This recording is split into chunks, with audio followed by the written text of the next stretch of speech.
Gaza में जमीनी जंग का फुल रिहर्सल। उत्तरी गाजा में घुसे इजरायली टैंक। हमास आतंकियों के कई ठिकाने तबाह। ताकत दिखाकर लौटे इजरायली सैनिक। गाजा पर बड़े हमले में सिर्फ कुछ घंटे बाकी।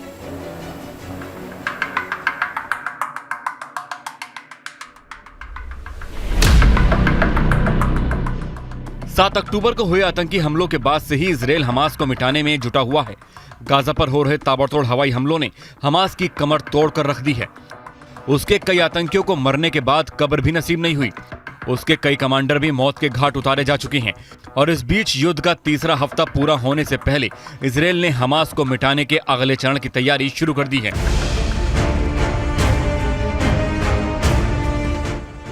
गाजा में घुसकर जमीनी जंग।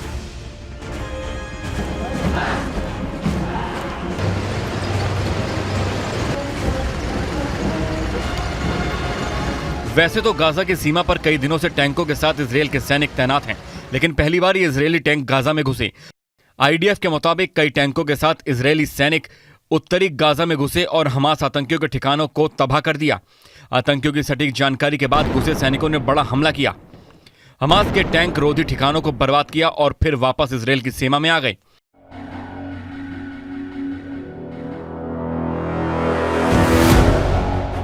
आईडीएफ ने उत्तरी इजरायल पर हुए हमलों की जो तस्वीरें जारी की हैं, उसे देखकर आप समझ सकते हैं कि रिहर्सल ऐसा है तो युद्ध कैसा होगा।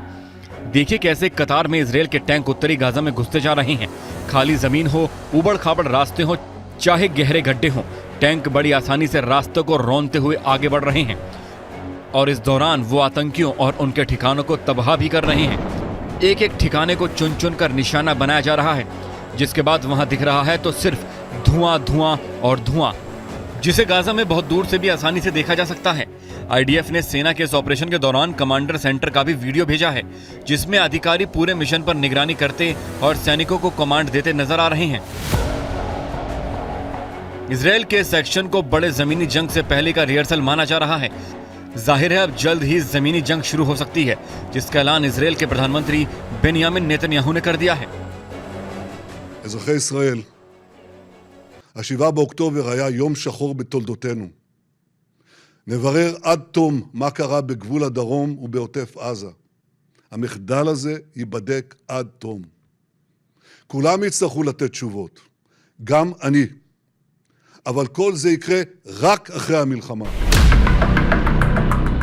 गाजा के सीमाओं पर खड़े टैंक और सैनिकों को अब बस इंतजार है एक आदेश का और शुरू हो जाएगी गाजा में जमीनी जंग। 7 अक्टूबर को हुए हमले के कुछ दिनों बाद ही इजरायल ने गाजा पर जमीनी जंग का ऐलान कर दिया था और हमलों के बाद बनी युद्ध कैबिनेट में पल पल इस पर मंथन भी चल रहा है, जिसकी निगरानी खुद प्रधानमंत्री नेतन्याहू कर रहे हैं। जाहिर है जमीनी जंग का यह पहला कामयाब चरण इजरायली सेना में जोश भरने के लिए काफी है, जिसका असर अब गाजा में एक्शन के अगले चरण में जरूर दिखेगा।